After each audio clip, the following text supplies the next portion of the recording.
Hello, YouTube. Welcome back to MASKast. It's been a while.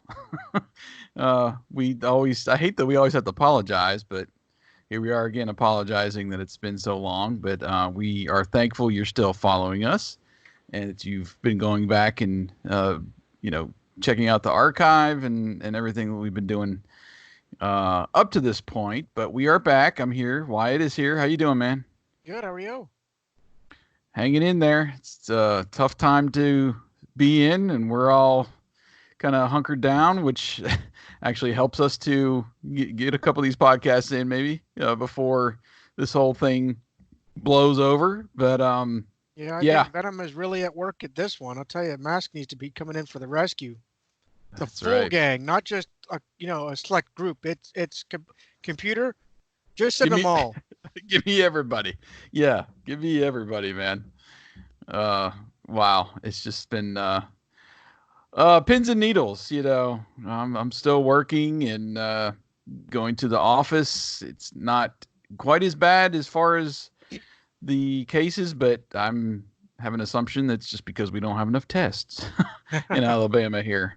But I know your area is kind of shut down at the moment, and Yeah, it's just up here, difficult. we're closing down a lot of things. Governor's issued, in fact, just passed a thing saying that if he sees groups of 10 or more, they can't arrest us for up to a year. I think it's a $5,000 Wow. fine, something like that. So Oh. it's hilarious because we're told even at my current work, no gaglings, you know, no more than like three or four people because we're wasting time and whatever. And I did that in the act when I was active duty. No gaggling when you're out on a training exercise because you're not supposed to be talking. You're supposed to be, you know, Hmm. watching people and being the safety monitor too. And Right. now it's actually real life. There is no gaggle. Yeah. Well, at least you have a little training on that. But yeah, it's not quite as bad here. A lot of places are shutting down the restaurants, churches, and um, I think they're saying no more than 25, which we have, I think, around 60 or 70 employees at my work, but not that many all in one location or one department. So I do kind of go from department to department because I have to throughout the day. But other than that, we're just kind of staying isolated. And as long as the mail doesn't shut down, we'll probably be working. Yeah, uh, my I job's a little bit more. yeah. There's far more people in the office. Basically, they just said, "Okay, you go home and you stay for flip-flop weeks." So Yeah. Well. I find it funny because just was it last week? It was 50 or more could not meet, and I had to preach that service, and I was very blessed at that time because I've never counted more than 23 at this church. So there was 16. Yeah. So yeah. Well. Sometimes that ends up working out for you like that. But Well, it shouldn't be like that, but it yeah, worked out for this episode. yeah, yeah, and Speaking this. of episodes, Yes, right. We're going kind of stir crazy here ourselves, the kids, and I know you are as well. This was actually our spring break, and they extended it, I think, by at least 2 weeks. So our spring break I think is in 2 weeks, the first week yeah, of April or something like that. yeah. So yeah, we're all cooped up, but yeah, we've got a way to distract some people here. Going through another episode of Mask as we keep on with the journey, and eventually, I hope to complete it someday. Yeah. But we're getting there. We got after this one, we got 20 more to go. So we'll try to keep trucking as best we can, and this one we'll get to here in just a second as we get our notes together. And anything else you want to mention before we dive in? I'm gonna take a quick pause and get a heater because it's freezing down here. Really? Okay. Well, in the basement. I'm in my little tiny 2x2 Wayne's World closet here. Yeah, I had to broadcast here from the bedroom tonight, so you get my bedroom curtains and my green wall, my green screen. You can mess with that if you would. somehow do that, but don't need a heater here for that's for sure. It's already nearly summer. I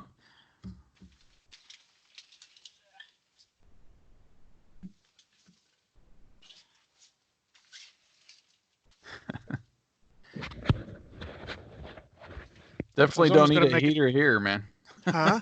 We definitely don't need a heater here. It Well, was you nearly don't, summer. except on the rare winters that you guys Yeah. have. That month of winter we get. Yeah, I was gonna make a joke. You probably saw me trying to get into this place. I'm like, this is how Bo Duke jumped in the General Lee, but I actually do know how to do that. I had one time. There was a General Lee over at. It was a replica, but it was a General Lee in St. Louis. And Yeah. the comedy of was it? They said the stipulation is you have to climb through the window. I'm like, geez, that's a dream. And that's Right, no yeah. problem. I thought it's someone's replica. They would probably want you to open the door and not slide through the chrome and kind of Yeah. funky your way onto the seat, but what? The window? Yeah, Yeah, this is man. easy. Then you actually sit in it. It's funny. I'm sorry, bunny trail, but getting in, it's no wonder Boss Hog, even with the pillow pad, didn't get in that car very well, or Uncle Jesse, because holy cow, when you get in, it's not so bad. You just slide right in. But Yeah. when you're sitting in the Charger and you see how little that window really is, you're like, okay, now I see why Lulu had to get like almost cattle prodded in there and whatever else Uncle Jesse complaining about unwelding the doors when Coin Vance came into town. So anyway, Uh, that's great. I'm ready now. Sorry. All right. Well, here we go with a MASKast 71, episode 55. And if you get a chance to get over there and listen to the podcast, we'll be doing some fun stuff in that with the audio clips and everything. But here we go. Welcome, agents, to MASKast 71 and another exciting episode review of Mobile Armor Strike Command, the animated series.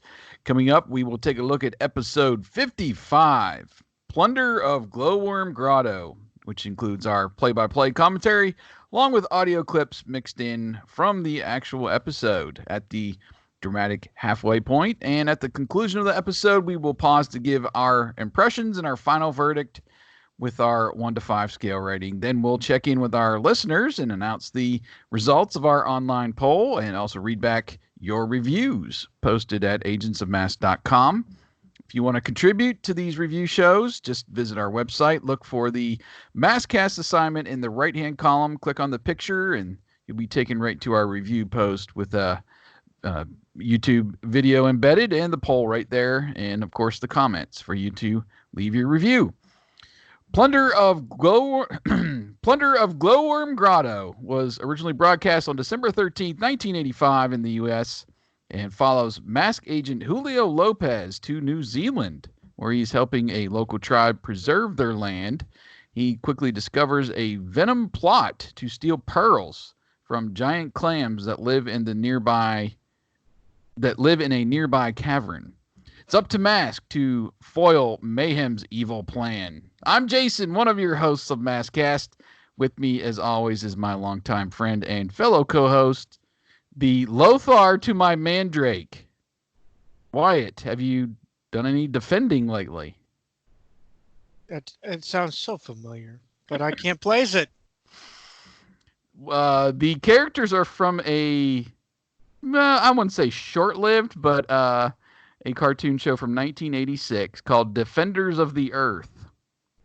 They did 65 episodes, so essentially like what they did with M.A.S.K, produced by Marvel Productions.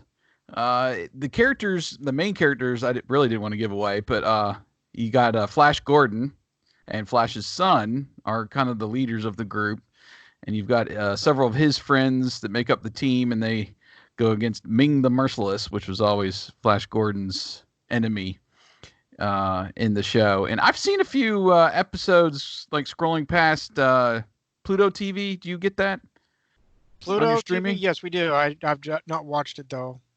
There's a channel on there that does cartoons, and I've seen Defenders of the Earth. It actually got a 4-issue comic book series in '87, written by Stan Lee. Interesting. Uh, Also had some action figures by Galoob, and I saw some new figures this year come out of Toy Fair in February by NECA, which was kind of a surprise to a lot of people. Also had a home computer game released in 1990 based on that, and you can actually watch them now over on Amazon Prime for free. Interesting. So yeah, I or you looked can them buy up the just now, and I shouldn't recognize them, but this is one that's escaped me. yeah. I will admit too, I have never really watched the series, got into the series or the show.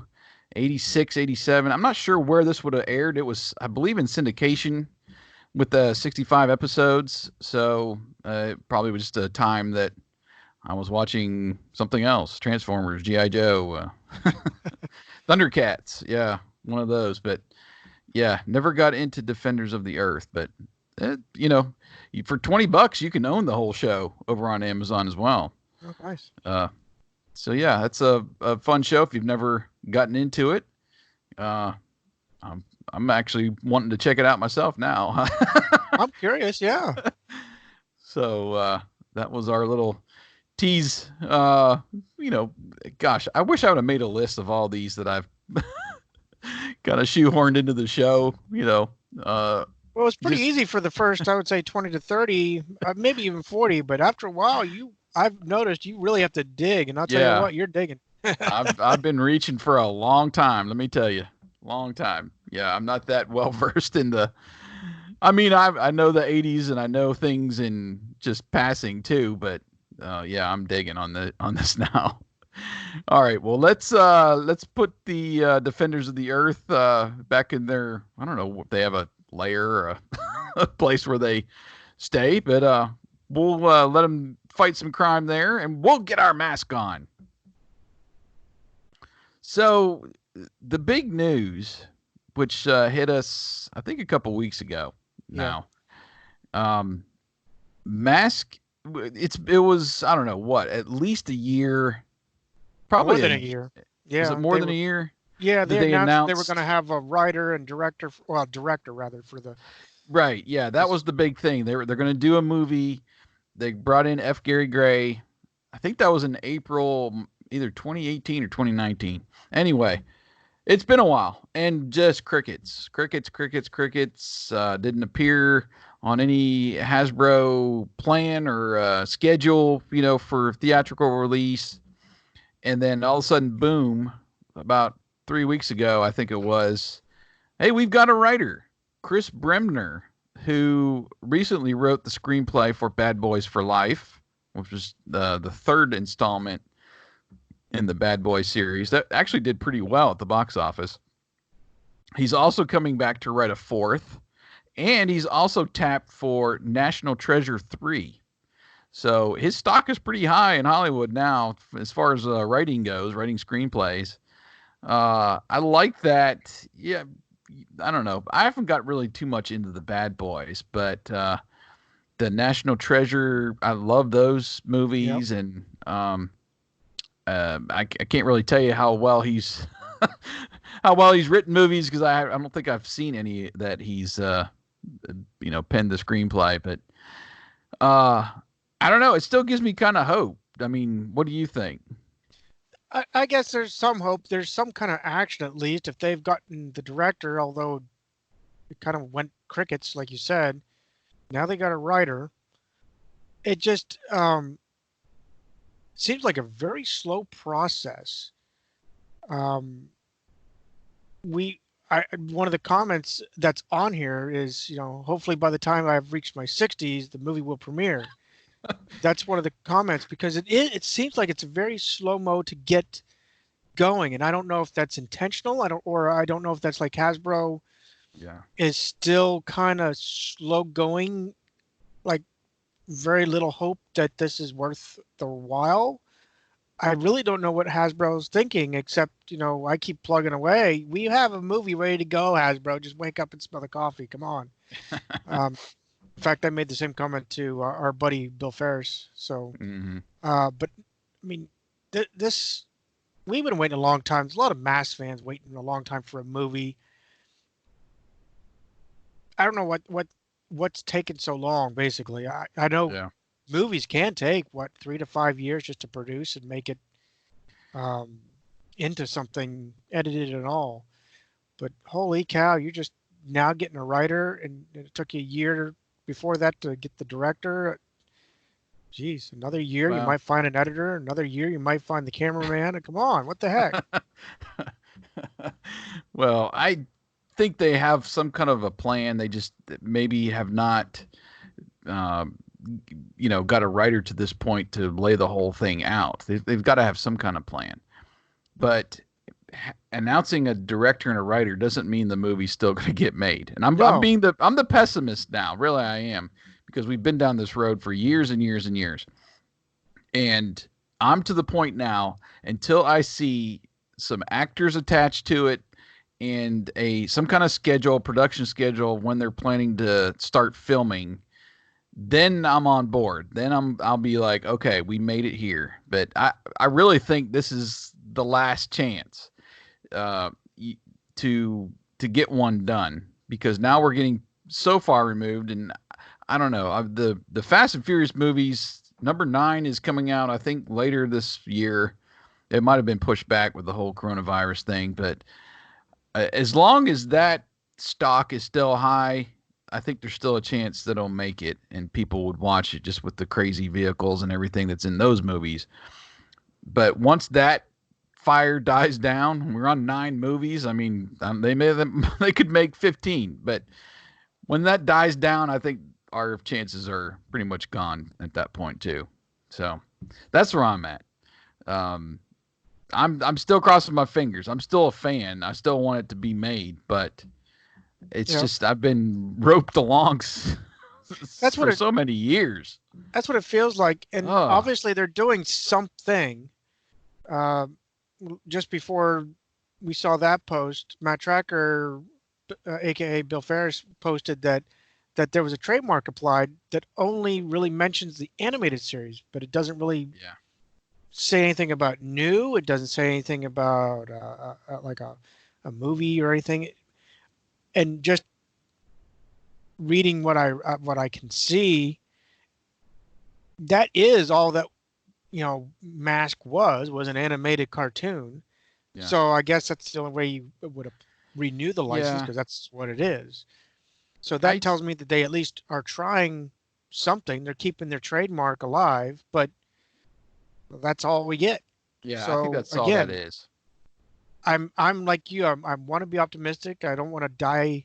I don't want to forgo or I'm eager to see. That's what I'm trying to say. I'm eager to see a Mask movie. Obviously, I'm jaded. I want it to be ours, but at the same time, I'm almost like you. I'm like, how long are we going to be roped along just to be found out that okay, it was just all Yeah. a mirage of some sort? So I mean, it's the same way with Masters of the Universe. That another movie has been in development for a decade or more, and many different directors have come and gone. Writers, they even attached an actor to it, I think, last year, and now it's back off the schedule. So, those fans are still going through the same heartache. At least they got one. Uh, Whether it was good or bad, you can be the judge of that. But yeah, stuff gets put in development hell, or for some reason just it dangles a carrot at you and it's gone. So anyway, yeah, I'm hoping it gets made, but I'm not banking on it at this point till I see a little bit more. But anyway, let's get on to some more happier stuff here. Kira Whack, who was the guy that gave us the Mask 85 fan comic, he's actually working on Mask 86. I've been meaning to put up the first issue on our website, have not, but it is up on Matt Tracker's website if you will go to matt-tracker.com and you can read it there. But I was excited. I loved the first 4 issues, and it was more geared towards what I would say us, yep. our fans, more than what we got from IDW. And there was a lot of fan service throughout all 4 books, which I think is what we wanted. We just want the attention. We wanted to be more reminiscent of the animated series, and that's what he was able to pull off for free just in his spare time, which was I'm very appreciative to that. And so now, I guess just from the feedback that everybody has given him, he's on to the next series in Mask 86. So I have not reached out, have not talked, and I don't know if he's going to do, another 4 issues with this one. It would be great if he did.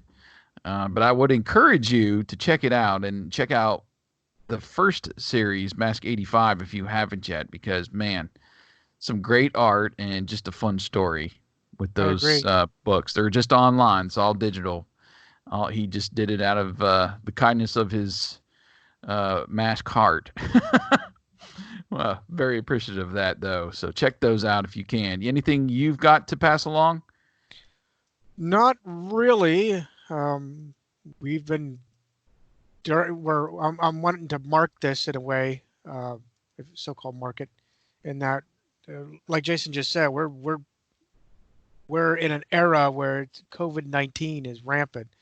Mm-hmm. So I wanted to date stamp that in a way, just to say, uh, the nice thing about podcasts is we can be virtual and never have to Right. worry about being in the same studio. And as much as I love my radio station brethren and fellow broadcasters, it's hilarious to watch, um, to think what few radio stations are left that actually do a live mic and have to share the same little foam, the same mic, and all that. Yeah. Um, that's what I like about the podcast. I've been catching up on a lot of stuff. Now that I have some time on my hands, I've been able to catch up on a few podcasts and a few other entities that I've been missing because I'm in my quote unquote back cave for 9, 10 hours a day. So, uh, but Well, yeah, yeah. this has been great in a way because, like I said, we can catch up on Right. podcasts. Right. It's weird because it's like disconcerting and on one hand, and it's totally awesome in the other hand because you get more free time, but then you got to worry about, oh, hey, there's a real threat out there and we Yep. got to be careful. So, yeah, everybody out there that's listening, watching, uh, be safe, be healthy. That's what I've been telling people. Don't go out unless you have to. And if you do go out, make sure you're washing those hands. Sing happy birthday about 5 times while you're Yeah. washing those hands. I wasn't thinking Anyway. about it. I should have grabbed one of my kids' masks. I was going to say, when you get the mask on, you get the real mask on. You know? Yeah, that's great. Yeah, we need to do like some kind of screen printing on one of those things for, like Spectrum. Anyway. Yeah. All right. Well, yeah, stay safe out there, people. And how about we get over to New Zealand and start talking some mask here? Sounds like it's time to start the MASKast. We quickly fade up to an encampment of Aborigines performing a Maui Moe challenge. Sorry, I don't know how to pronounce that one. Which looks like a dance, with the chief telling Julio about how this is used to welcome their visitors. Julio appreciates the gesture, but queries what does he do? To which their chief replies that he takes a fern and presses it against his chest if he's his friend. Julio responds that he's definitely a friend, but also asks what happens if we're a foe. The chief responds that in the old days, they cut their head off. And a little ha ha ha ha ha nervous laugh from Julio with a little swallow there. Then uh, then the chief says that they're civilized now, and another nervous chuckle comes from Julio. The chief then stands and makes a gesture for their silence, and they stop. Sorry, they're his crowd of Tribe. people. Yeah. He then announces that the Matt Trekker Foundation has provided money to keep their tradition, and adds that his representative Julio will join them in their feast. Julio thanks Chief Taya and then adds that Matt and Scott's flight must have been delayed, saying that their arms got tired, but no one laughs. Until the chief asks, or actually makes a comment, that was a joke. I'm sorry, but no one laughs until the chief asks, comments? And then Julio replies, that was a joke. Then they laugh, and he tells everybody he motions that they can all laugh. So now Chief Taya walks down the center of his tribe in his ceremonial robe, which then falls off as he turns and proclaims that the warriors' dance will begin. And then the dance just goes on. Mm-hmm. Uh, yeah, it was. I don't know. I didn't mind the opening too much. That joke that fell flat actually Yep. kind of worked for me. And yeah, the names are a little bit ridiculous, so I just went ahead and said chief and tribe, and I didn't try to go back and I get was trying to too make it much of it. accurate, But but yeah. right, it's fine. But anyway, yes, the Warriors begin to dance with the chief. Julio starts to get dizzy, or at least that's the feeling you get when he's kind of looking at them. He says he's feeling sleepy, and he's going to get up and just kind of walk it off. And then the whole tribe falls out on the ground, and he realizes it's could be sleeping gas. And he tries to get away from it, but it's too late. He falls over. And then this was a cool transition. We zoomed in on one of the tiki torches there with the smoke coming, the sleeping gas, and then it transitions to the geysers near the volcano with them smoking the next day. And it's Matt, Scott, and T-Bob flying in Thunderhawk over this valley with volcano in the distance and geysers. Scott asks if they are too late for the ceremony, but Matt thinks that they won't be.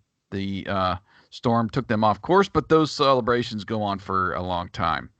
T-Bob says he just wants quiet for some time and says he needs his beauty sleep, and he shuts his eyes and kind of slouches into the chair in the back slouches in the back of Thunderhawk. I was trying to remember if there was like a scene where T-Bob is like recharging or asks to be recharged. Obviously he's not going to sleep, but do you ever remember anything like that? No, he's never mentioned that he needs to be recharged, but it's been a maybe this is the second, third time that he said something about sleep. But the last time, if I remember right, Scott even says robots don't sleep, Mm-hmm. and there was a little, you know, going back and forth there. Yeah. But Scott might have mentioned he has batteries or something, and he needs to change his batteries maybe at some point. But yeah, I it's couldn't been some remember. time. I couldn't remember anything about him needing recharged. Anyway, little bunny trail there. Thunderhawk lands on a dirt road. There was a pretty cool animation there, and continues now onward down the road with the car engine kicking in. Kind of sounded more like a motorcycle It there. did. Was not those that Camaro engine you're used to. But anyway, Thunderhawk pulls up to the camp, and they all get out. Scott says, "Some celebration. They're all asleep." T-Bob says, "Now that's my kind of crowd." Little roll your eyes moment there. Matt says, "Only if you like slumber parties." Yeah, we're gonna start with this already. And he kind of asks what's going on. Then he spots Julio still on the ground. He wakes him up. Matt asks him what happened, and Julio says he thinks someone filled the torches with sleeping gas, as now several tribesmen are starting to wake back up. And T-Bob scoots pretty quickly over to the chief, who has some blue markings on his back, and asks, "What's this?" And the chief asks, "What's this?" T-Bob says it looks like he has the blues. That was not necessary. Because it's blue paint. Right. One of the tribesmen says the village hasn't been touched except for the chief. So now on the other side of the camp, Scott calls Matt to come look at some of the marks in the dirt. And they determined it was, of course, the landing skids from Switchblade that made those. And it's V.E.N.O.M that's the party crashers. I can kind of buy into that, I guess. They should know what V.E.N.O.M Well, they vehicles don't even know what looks like. fuel But, they use. They had it right. spill a few episodes ago, and he's like, "It's Venom. Only they use this fuel." How do you know? Right, yeah. So Julio asked why they would paint the town or just the chief. Julio says he'll get a paint sample, and then this is where we get Matt entering Thunderhawk with Julio. and asking for a satellite link to the MASK computer and for the best agents for a mission in North Island, New Zealand. With Holly, with Julio Lopez pre-selected. Right. I'm gonna jump back a couple ticks because what I noticed, Mm-hmm. I don't know if you noticed it, but it's like they either cut and spliced or there was not a well-directed voice director at this part, and it's back when Matt is kind of quipping that only if you like slumber parties, but it was like a flip of a switch, or like I said, it's almost like they cut and spliced. Because like, oh, only if you like slumber parties. What's going on here?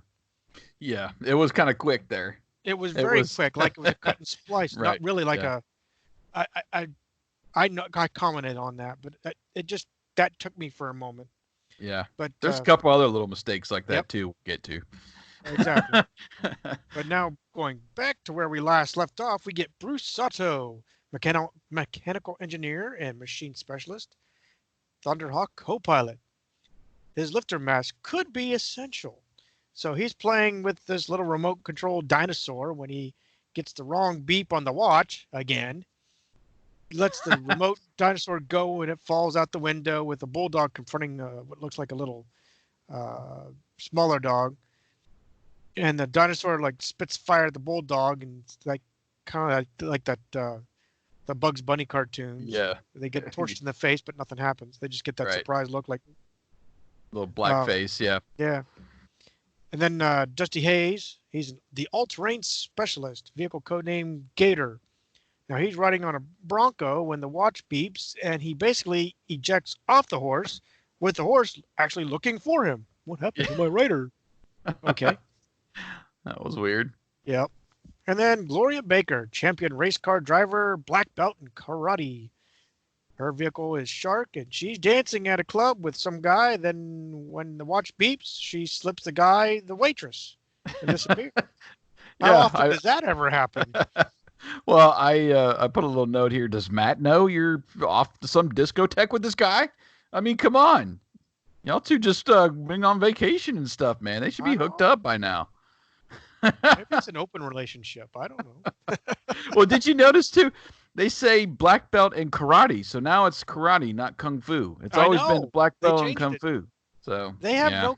They're no, consistently inconsistent. right. Oh gosh. So anyway, our selection is approved, and we assemble Mobile Armored Strike Command. And at one of the huts, Matt asks if Julio got the results. Of course, he replies that it's not poisonous, but Matt feels safer running it through the computer. Well, why not? The Mm-hmm. computer states that it is a common blue paint typically used for cartographers to design special relationships. Okay, why relationships? But anyway, Matt ponders why Venom would paint him with map maker's ink, with Julio suggesting to give him some relief. Matt then exclaims that that's it, a relief map. Of course. What else would it be? I'm sorry. Matt states that the Chief's tattoos are different from the other warriors. Then Scott races in, showing him that they found a paper map. Matt doesn't like that he doesn't know what they're after or why. Well, this time it sounds like Matt is actually stumped. Wow. Right. Yeah, Very few times does he ever stumped. that's right. So Matt turns to the chief saying that his family is with him and he'd feel safer if they were someplace safe. Mm-hmm.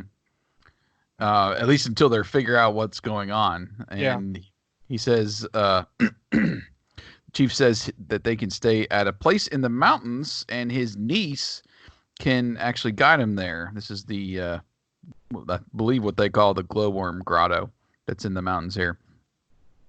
Again, I wasn't too sharp on the names on this episode, so I'm being a little vague here. But Scott, Well, please to stay. Go ahead.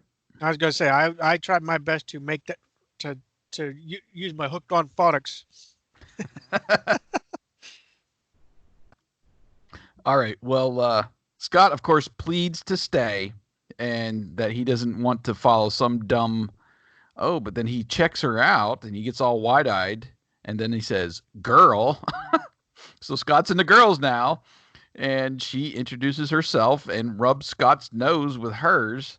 I was like, okay, I know Eskimos do that, but they're a little far from Yeah. the Great White North here.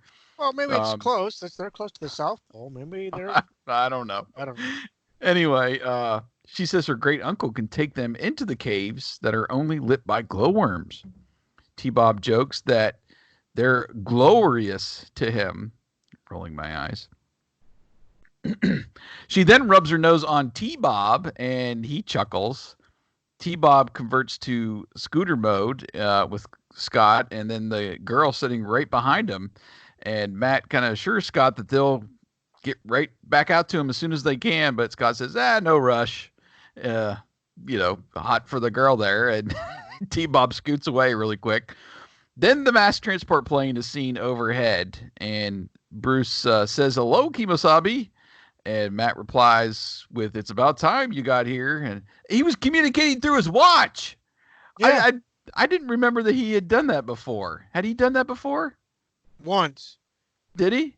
He did use his watch just like Michael Knight, but Yeah. it's not very clear because he doesn't do it like Michael Knight. It's more like just turns a little bit. Yeah. Well, that was pretty clear though. He had his watch up there, and there's no other way he could have communicated with Bruce at that point. So I was like, cool. He's got the Michael Knight watch.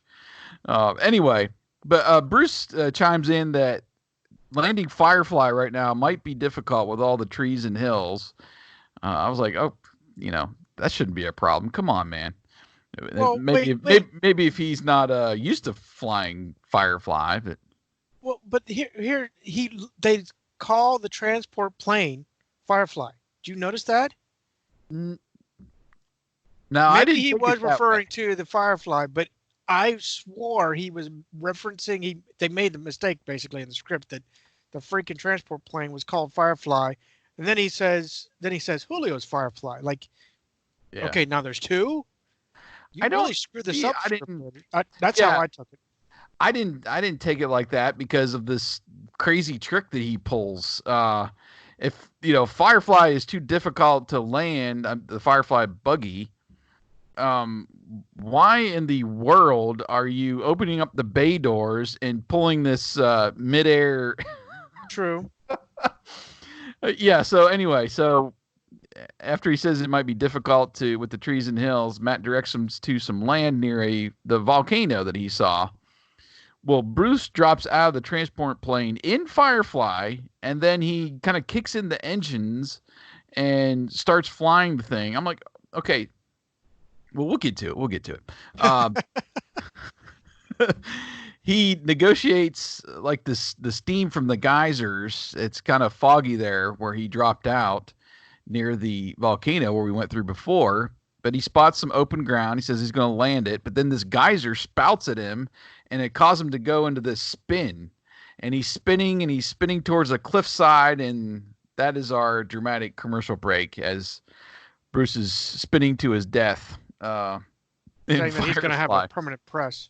Permanent press. Yes, that's what I'm going to have a permanent press. Okay, so we're at halftime now. That did not sit well with me. I was like, why did you pull that trick off in the first place? Why aren't you looking for a place to put down the transport plane if you cannot land Firefly? Yep. You got a bigger problem, man. You got a plane that's about 5 times the size of Firefly that you got to put down somewhere. But that thing's a Harrier anyway, so you can just, set it down. You just need some open and clear space. So this whole scene, the drama and all that, just went right over my head. It was like totally out of totally not normal to, kind of procedures and stuff. And it was like, oh, let's just drop Firefly out and we'll have him, plummet to his death. That'll be our drama this week. Okay. I mean, it just wasn't necessary. So anyway, I was pretty big on that one. What did you think about that whole drama? Well, keep going. I want to hear your rating.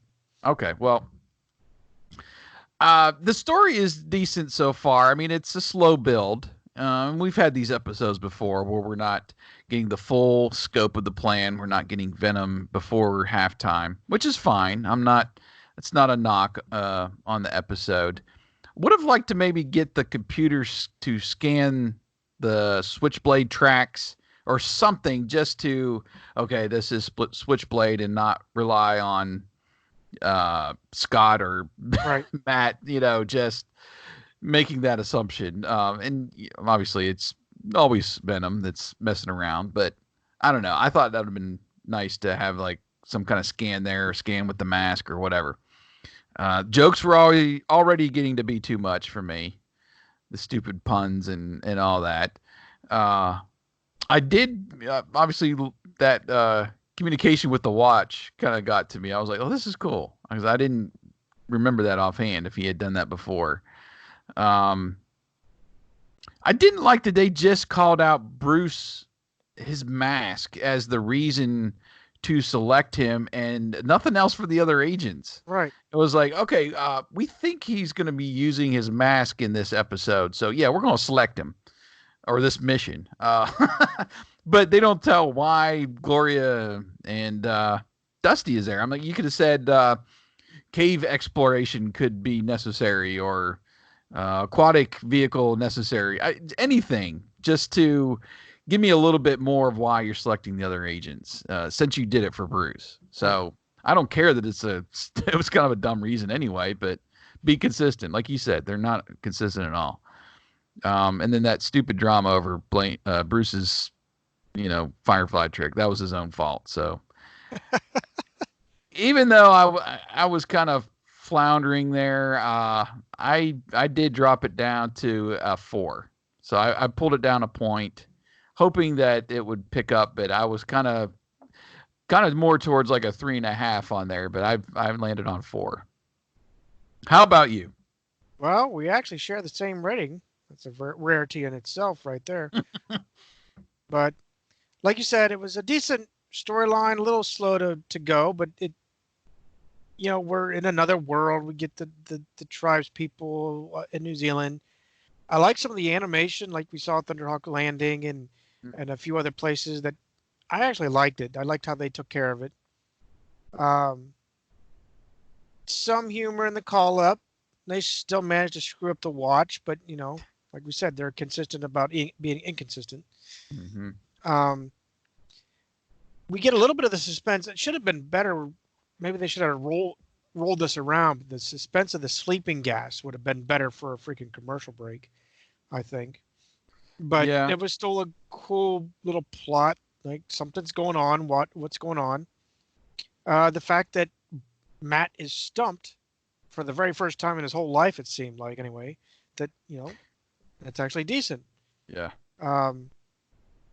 Scott is finally finding a reason to stay behind and not be involved in something, or whining around saying, I want to go.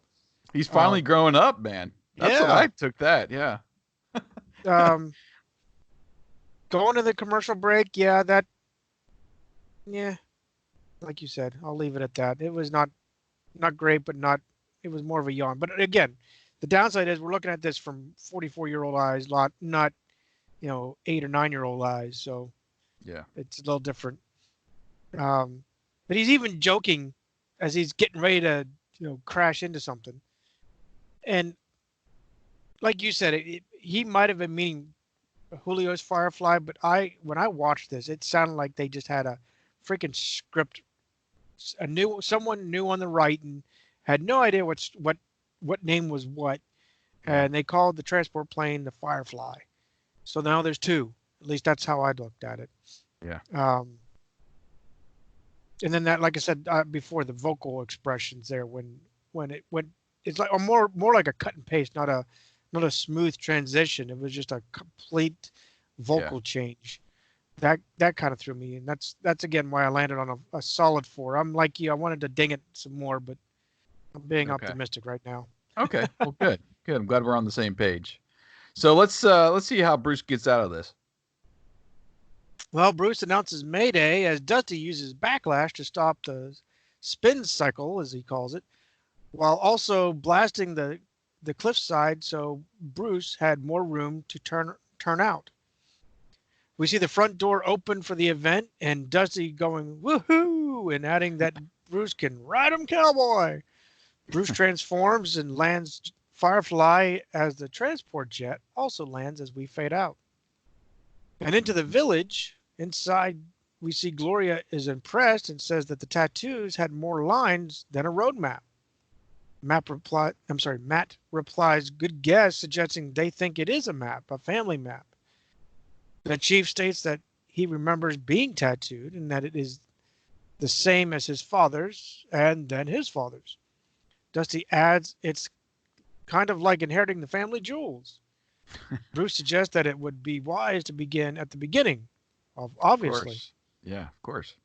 Matt replies, the Mahare, Murray, yeah, whatever. His uncle. Yeah, that guy. Who is the one that did the tattoo. The chief says that Aparo is who they speak of and is his uncle. He's the artist. Then Julio adds that he was the guardian of the Glowworm Grotto. Dusty asks what he's guarding with the chief, only knowing that it's a sacred heritage for their people. Matt exclaims, that's where they sent the kids with Julio, saying, yep, basically, that's what they really said. They should step on it, as they probably reached it by now. Gloria adds that if it's sacred or valuable, you know who will be there. Matt then commands, let's go. Now we cut to the military theme that I like hearing, and I'm sure Jason likes hearing it too. Yep. As we pan right, seeing Piranha, Switchblade, and Vampire. Then we see the uncle being shoved as Miles presses on him that he needs to show them the secret entrance to the cave. The uncle interrupts, saying, there is no secret cave. Miles says he'll make his own as he commands Viper on, which shoots like a drop of the Viper acid out and onto the large log pillar behind his uncle.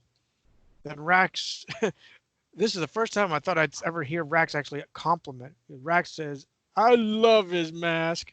Yeah, no, I laughed out loud at that. Yeah. I was like, okay, now you're, when did you become Nash Gory and you're giving Miles all the compliments? I mean, that's never been Rax. Right.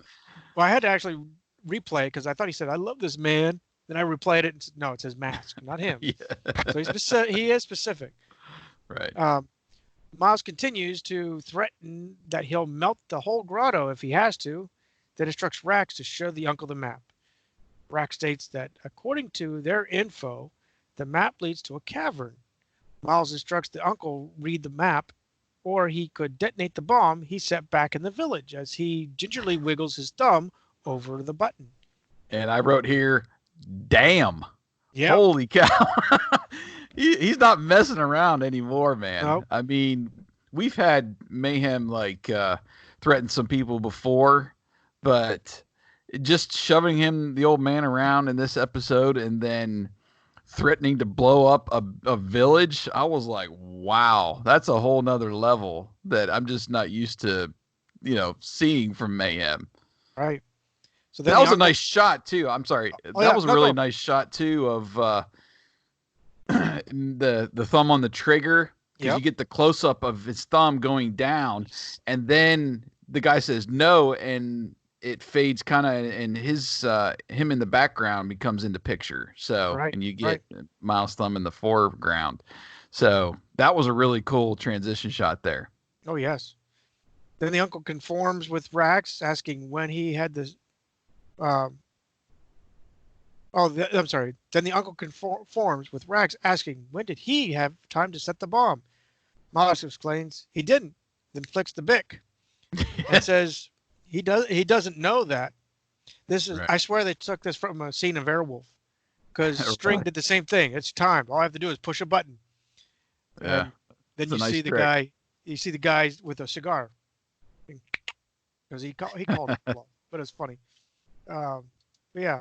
So now we see Rax in this Piranha sub. Right. Yeah, he shoots off into the river, and Mayhem follows the uncle there into the cave. The old man. Viper pulls up along. Viper. Vampire pulls up alongside the sub from the road above, and then we get Mayhem whistle. I think it was Mayhem that was whistling from the pathway now, like high above Hmm. where they were at. Yep. So I didn't understand that whole thing, how they got up there so quick, and they never had that perspective again throughout the rest of the No. episode where they're like way up high on the side of the mountain there, and they're down below by the river. So anyway, um, about this time is when Scott and T-Bob and the girl arrive, and she's calling out for her grandfather, but he's not there. She wants to show Scott the grotto, and Scott suggests, "Hey, there's a canoe. Let's go take that." And I wrote down, "Oh, I smell trouble." Uh, really didn't get into too much trouble though, which was surprising. But anyway, she says she knows the way, so Scott says, "Let's go." Inside the cave now, we hear Rax. I guess he runs into a rock with a sub, saying that in the blackout he can't see where he's going. Now, this might be hard to depict in the show, kind of shading everything or making that cavern look darker than it was, Yeah. so you could get the glow from the eventually the glowworms. But um, I was just like, okay, it's not really a blackout. You're just No. a horrible driver. So anyway, he tells him to get rid of the light so the glowworms will come out. And Mayhem asks the old man again how they can go any farther. They seem to be at a stopping point there as far as the map. And he threatens to blow up the village again. And the old man takes this seashell he has around his neck and blows into it and makes this sound. And I guess these were the glowworms, but it more looked like fireflies or something, just like Hmm. glowing bugs. And I mean, this is a pretty cool thing where you can command these glowing bugs to kind of show you the way. And they even, Malloy says at one point that it's like showing them down a runway, Yeah. with the glowing, which is cool, but it just didn't work out well or translate well to the animation. No. Um, so anyway, let me scroll down.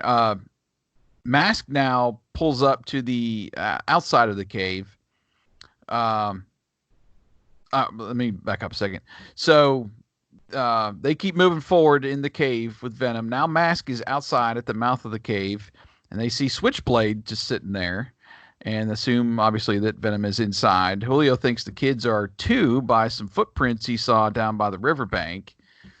Gloria says that they don't have a map, so Matt says they'll just have to follow the glowworms as they were told, and they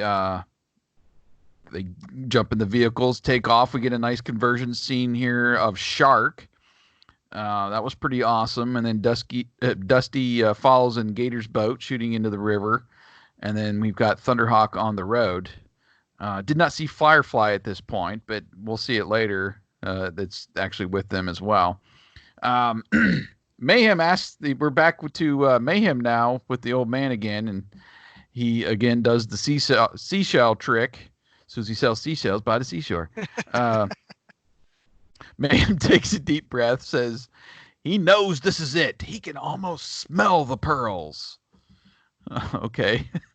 They move forward as Rex stops the sub and kind of whistles. And then they look up, and here they are. They see these huge clams and these huge pearls inside. Mayhem gets a nice chuckle that he should have brought a shopping cart and tells Rax and Malloy to get busy. Rax runs up, picks one up, and I likened it to Al Bundy dusting off his bowling ball. Hmm. Had I it made the same cradled comment. in his arm there, and he's saying, "Look at the size of this thing." And the old man, he kind of sneaks off a little bit, and it looked like he found another seashell, like back in a crevice, like a Yep. hidden crevice, and he blows it again, and now the clams close up on him, and Rax is in the middle of trying to pry it back open, and Mayhem grabs the seashell from the old man, He throws it on the ground and stomps on it. I'm like, what are you doing, man? You just Don't want to get them open. Yeah. anyway. The old man shouts at the seashell, "The protector!" And Mayhem tells him to get out of here. And again, Mayhem was vicious in this He episode. was. He shoves them into the river, which is now more like rapids. And you see the old man kind of washing away, and Mayhem is just laughing at him, standing above and watching him go down the river. That was just wow. Yeah. A new level for Mayhem. But we switch back over now to Scott and T-Bob and the girl in the canoe. Right. And they're pretty far in the cave as Tikaha notices the grandfather or slash uncle. Tikaka! I had the same thought. That's why I paused, because I really wanted to do it. Couldn't help myself. Sorry. I had to bite my tongue there too when you said referenced Al Bundy. I wanted to go strike. Anyway, sorry. See, this is what you get for your nickel. Yep. Yep. So anyway, we cut to them walking and setting the uncle down on the ground as he tells her that it's not safe to be there. He explains that he lost the protector of the cave. The grandfather then the uncle then tells them about the secret cave of big pearls guarded by a conch shell. One note and the oysters will close, but it's destroyed. Scott ponders that the noise makes them close. Scott then readies to M.A.S.K, telling them about the sound from the shell. Matt says they'll see what they can do. Just get out of the cave. Then we see M.A.S.K come down. Then we see the M.A.S.K come down. Where's the freaking command? Sorry. Well, he does give a command, and a weird one at that. Yeah. As M.A.S.K states that he'll have to try to find the right frequency, he instructs Spectrum conch shell frequency scanner. Frequency scanner for conch shell. Oh, yeah. Let me set this up while I'm creating this mask. The conch shell frequency scanner. Yeah. What? Anyway, so then the rest of the masks on the team come on, which, again, that was way out of place. There was no command. And the command that he does issue has nothing to do with, defense mode or whatever else. Yeah, yeah. Anyway, so now we cut back to V.E.N.O.M, who has been able to open and get more pearls, baffled that they thought they destroyed the shell. That's me. I was baffled.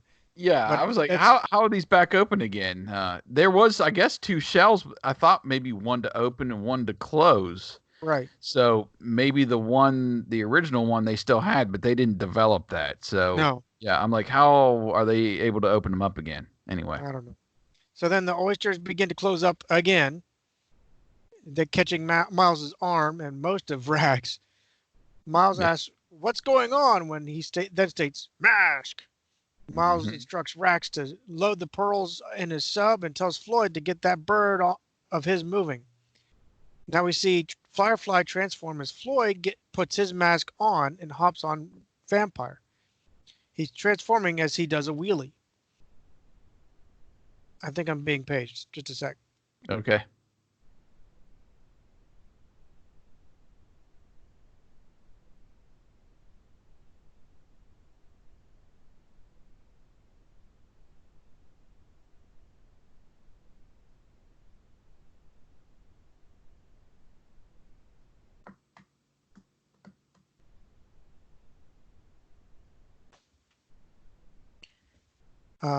What was I? Floyd Malloy popping the wheelie. Yeah.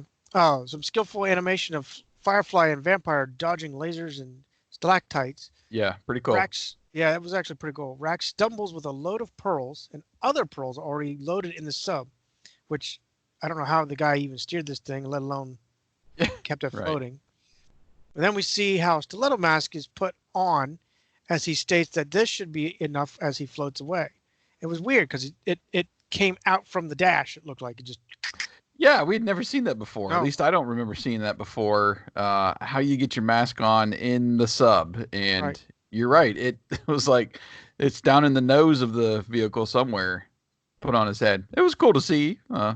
You know, Well, here I noticed that Rax's voice changes to Floyd's. Did you catch that? I did. As Yep. he says he'll share one with you guys, meaning M.A.S.K, as he shoots a laser at Shark and Gator. Gloria says, "Now you see me. Now you don't fish. Now you don't, fish face." And she launches a goop onto a piranha's windshield. Yeah, I Rax didn't notice crashes. that at first. I was like, Yeah. what just happened there? How did he crash?" Yep. But I guess that's what the missile was, the goop. So now Rax crashes, and it's not the bike he gets ejected from. It's now the piranha sub he gets ejected from while he's trying to grab two of those pearls, and ends up landing in front of one of those large oysters, jostling the two pearls out of his hands and into the oyster, which then closes it up. And he wants them back. Yep. This is where Julio is being followed by Floyd. And I'll be right back. Okay. Right, and we're back to Firefly and Vampire and their dogfight. Julio shoots his rear laser now back at Malloy, maneuvering Vampire away from who maneuvers Vampire away kind of cockily about it. that wasn't a good word. He's kind of cocky about how he maneuvers Vampire away, and Bruce steps up then with Lifter. This is the essential lifter that we heard about in the beginning of the show when he was called up to hold Vampire steady and in place and forcing him to fly into a stalactite. I thought this was great. Like, I'd never seen Bruce use lifter to like against a vehicle or force a vehicle into an object to wreck it. So this was pretty cool. But anyway, so he holds Vampire in place and he flies straight into the stalactite and he falls to the ground with his arms clutched around the stalactite.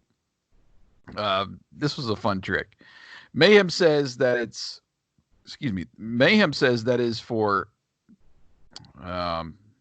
Mayhem says that's it for pearl gathering, and he shoots the Viper mask at Matt, which misses narrowly. Matt kind of dodges it.